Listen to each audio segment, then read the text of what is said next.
Assalamualaikum warahmatullahi wabarakatuh. Assalamualaikum. Saya cerita pengalaman ini ya Pak Ki.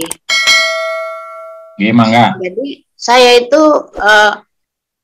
suka jadi pengamat yang dunia terbalik itu. Karena saya itu punya lingkungan yang memang punya tradisi di waktu awal menikah dulu memang ada tradisi yang menjampui istilahnya ya. Saya pernah dulu tinggal di Kerinci, perbatasan Jambi Padang, jadi istilah menjampui itu betul-betul istri yang menjadi penanggung jawab rumah tangga. Itu ada benar contohnya. Terus istrinya itu memang dari awal menikah tidak pernah mengeluh soal tanggung jawab rumah tangga, karena dia sejak menikah memang dia yang menjampui. Menjampui itu dia yang, ya kalau bahasa adat Minang tuh laki-laki itu kalau menikah ya dibeli sesuai dengan standarnya. Kalau dia sarjana harganya sekian, tidak sarjana harganya sekian, begitu. Dan yang bersedia nantinya dalam pengamatan saya ternyata dia memang seorang perempuan yang sanggup menanggung rumah tangganya. Jadi kalau suaminya itu dikasih kerjaan itu bukan untuk menafkahi rumah tangganya, tapi supaya dia itu terhibur hidupnya. Tetapi penghasilannya tidak pernah dituntut untuk rumah tangga. Jadi saya tanya, untuk apa, Bu? Ya supaya kalau dia punya kebutuhan nggak minta sama ibu, katanya. Terus kalau ibu punya kelebihan rezeki, ibu lebih utama sedekah sama suami sebelum kepada orang lain, katanya begitu.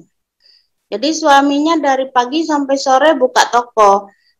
Tapi ibu itu nggak pernah minta toko sembako, ibu itu nggak pernah minta barang-barang dari toko suaminya, dia tetap belanja di Indomaret.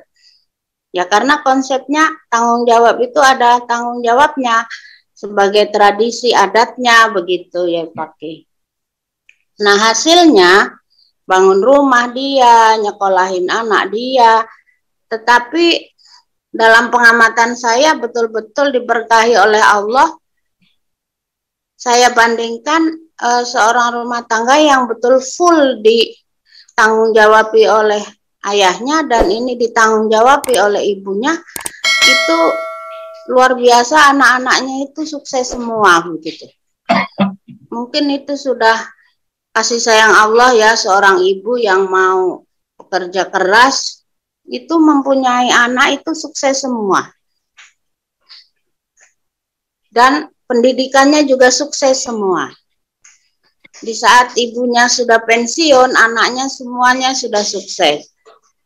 Anak pertamanya itu menjadi hakim, anak keduanya itu menjadi dosen PNS, anak ketiganya itu karena sekolahnya di Setan itu lulus bea cukai langsung kerja, anak empatnya itu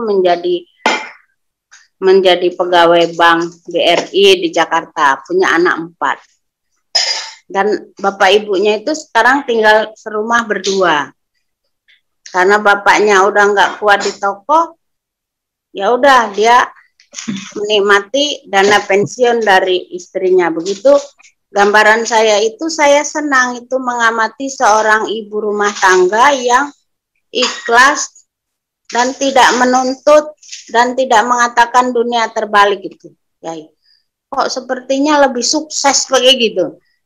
Dan dia sangat ikhlas dengan rumah tangganya itu.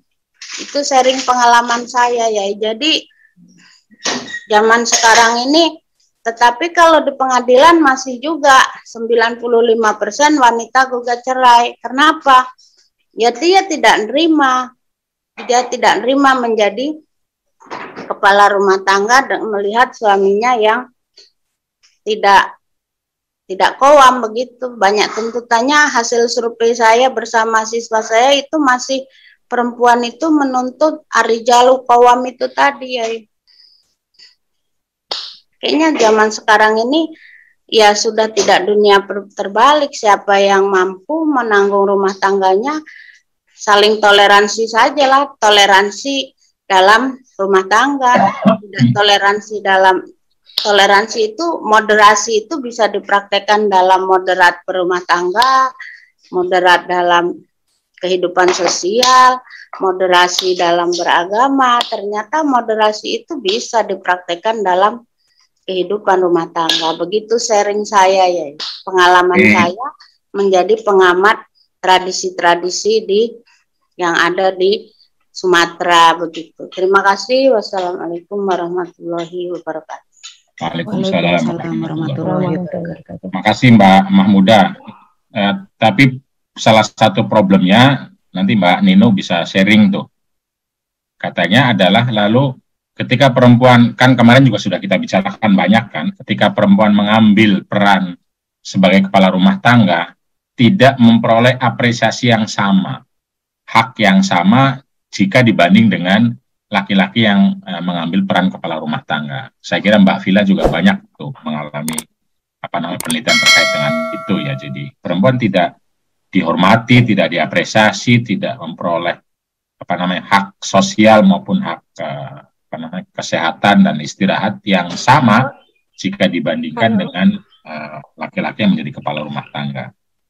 Jadi itu juga perlu dipikirkan bagaimana terkait dengan hak dan kewajiban kalau istilahnya Mbak Nino. Bismillahirrahmanirrahim. Assalamualaikum warahmatullahi wabarakatuh.